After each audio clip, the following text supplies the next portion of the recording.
Because what the military did, I didn't finish the thought on that, is they committed a Bud Light. Like they, in search of a non-traditional constituency, they offended their core constituency. It was widely estimated and ranged from weeks to months and even years following our departure. There was nothing that I or anyone else saw that indicated a collapse of this army and this government in 11 days. More than a woman, more than a woman to me. Well, it would appear that Donald Trump is popping all the right zits, so to speak, as the woke left continues to melt down. I think in one episode, The View had to issue not one, not two, but 3 separate legal notices while live on air. Or was it 4? It was an enormous amount and completely embarrassing for them. But now he has a new policy banning a certain group of people from military service that has everybody on the left melting down, including some new hilarious articles about, oh, Trump's losing his mind, and oh, no, don't let him win. And oh, yeah, by the way, giant migrant caravans are turning around because they know that they're going to be sent back. Who would have thought strong border policy might actually work? Let's get into all the latest news. By the way, I'm live today at 1 Eastern on my Rumble channel with Chris Pavlovsky, the CEO of Rumble, discussing the deal, the big deal that Dr. Disrespect left YouTube for Rumble. Also, by the way, if you're looking for a Christmas gift, I know everyone's thinking Christmas this week. Don't forget that we have these hilarious meme-filled Trump cookbooks that make the perfect gift for the Trump supporter in your family, or even people, triggered libs, all that kind of stuff. It's full of memes like cornflake was a bad dude casserole, Tiny Tim's sticky horseshoe sandwich, and then this one with like Nancy Pelosi's gin-soaked cake and spicy margarita and Trump's Tower Zinger Burger, all over at Tailgates number 4, Trump.com, linked in the description below. You can get the bundle discounted as well. Donald Trump to expel all trans individuals from the military. Reported move would mean a loss of 15,000 personnel at a time when the U.S. is struggling to recruit warren charities. First of all, let me just take a look at that statement. You had 15,000.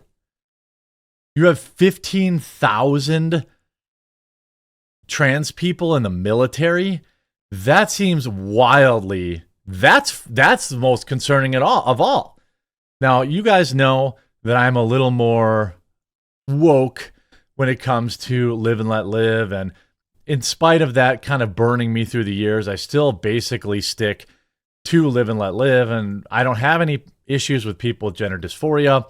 What I have an issue with is trans trenders, people who fake it or get talked into it, and then their parents permanently alter their body before they can make real adult decisions. But other than that, this has got everybody melting down. It undermines readiness, apparently. Apparently, this is going to undermine readiness. Some military charities, again, I assume they have no real understanding of the actual military. I don't really understand what a military charity is, but that's, I guess, neither here nor there. I mean, I don't really know. Say that abruptly discharging 15,000 plus service members, especially given the military's recruiting targets fell short by 41,000, is just a terrible idea. Well, I would argue that perhaps, maybe you just fix recruitment. Maybe you don't worry about, getting woke. Maybe going back to the commercials with chicks in bikinis and jet skis and stuff blowing up might perhaps maybe convince some people to want to join the military.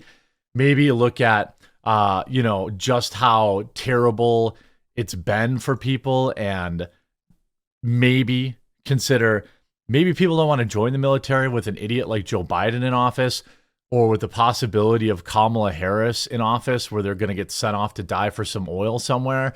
Okay. This has got everyone melting down. Of course, the hyperbole, going into overdrive. Let's see. There is where is this the article? There's one where they're like, trans people, it's every here. Transgender people are preparing for sweeping policy changes. What?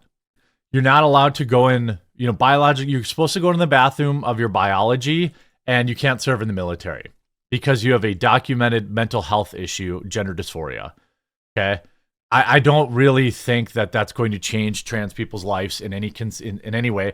And more than anything, during the Trump presidency, my one hope about trans people, and I bet you a lot of trans people would agree with me, I hope we just stop talking about them. Wouldn't that be nice? Like, wouldn't that be a cool thing if we didn't have to talk about trans crap every single day? Maybe. I wouldn't call any of this sweeping changes.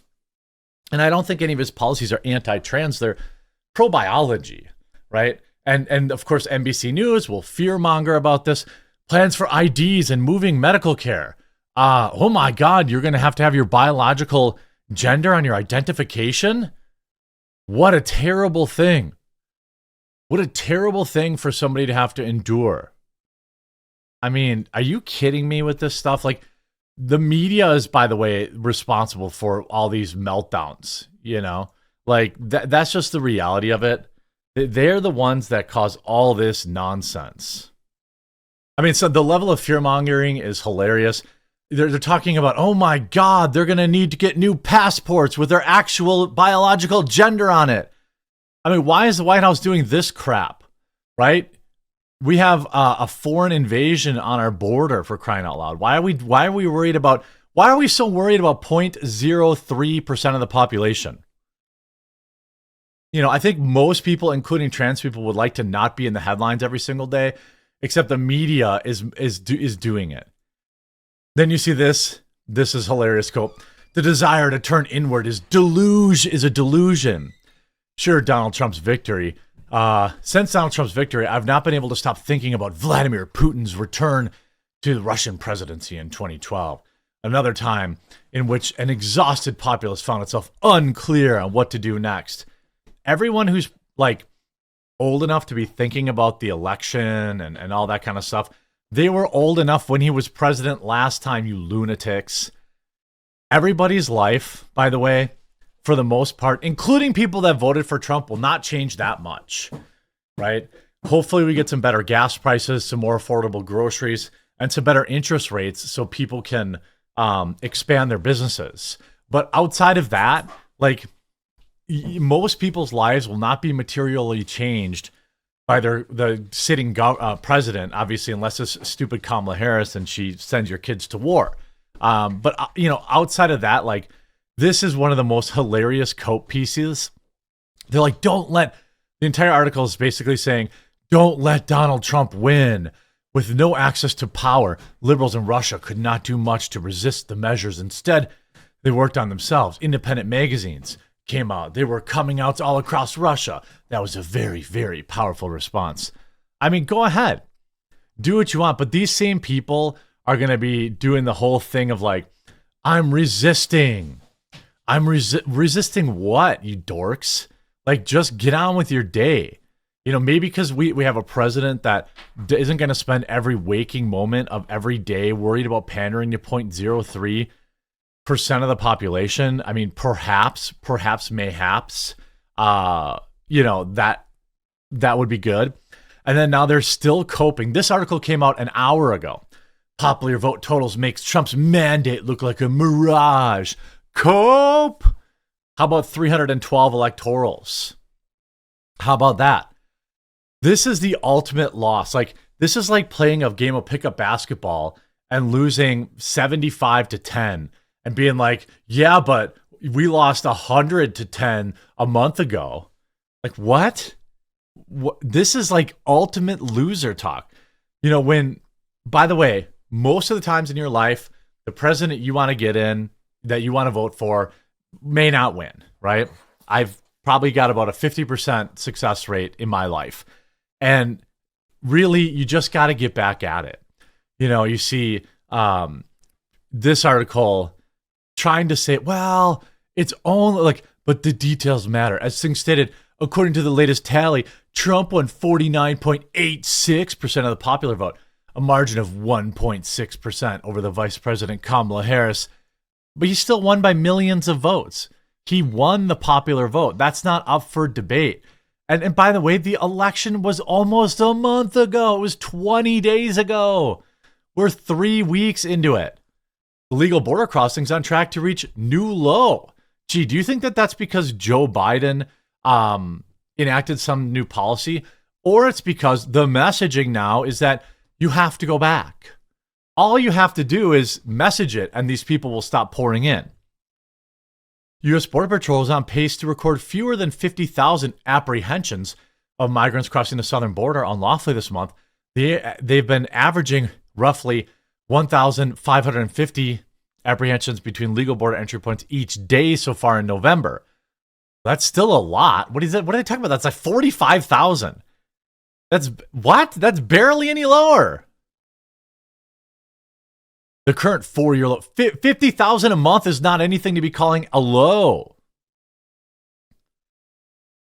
There's no real low. And you even, what's great about this Trump victory too, is you have like people like Anna Kasparian leaving the Democrats and saying like, Laura Loomer saying, here we have another political opportunist in the form of Anna Kasparian. She's a malicious, pathological liar.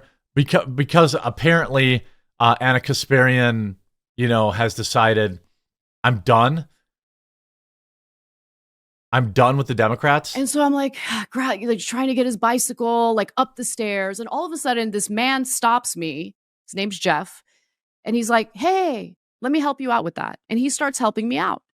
He stopped everything he was doing to help me out. And then Jeff and I became very close. You know, one of my neighbors who I really like, he was my favorite person in the entire building. And years go by. One day we're in an HOA meeting, homeowners association, and imagine attending those. One Yikes. of the people living in the building said something about Trump that was negative. I don't remember what it is. And Jeff whispers in my ear, oh, she's going to start trashing Trump. I'm out of here. And it hit me that he's a Trump supporter. We had never talked about politics before. And I'm like, so by the way, that's the normal in society. Normal people don't talk politics. They talk about, you know, the drippy, leaky faucet or the price of groceries or whatever the case is. I got to know Jeff before I knew what his politics were. Incredibly kind guy. He helps everyone in this building with anything they might need. And so that woke me up to, wait a minute, not all Trump supporters are like dangerous, evil individuals. And yes, it was stupid that I thought that to begin with. It's okay that she's becoming more moderate. I don't agree with Laura Loomer attacking her. There's rooms for lots of voices. And if she can help bring the Democrats back to a moderate thing, hey, maybe a Democrat will get in one day. Okay. These people, I mean, this is some wild changes out there happening, and you just love to see it. Don't forget, tailgates, number4trump.com for the perfect Christmas gift for your office gift party or gift exchange, or for you or someone you love. We have got the new Christmas book's got 50 recipes, and the other one I think has 42. So you have almost 100 different recipes. A lot of people just like to leave them out and laugh and read them. Hope you enjoyed this video. We'll talk to you again real soon.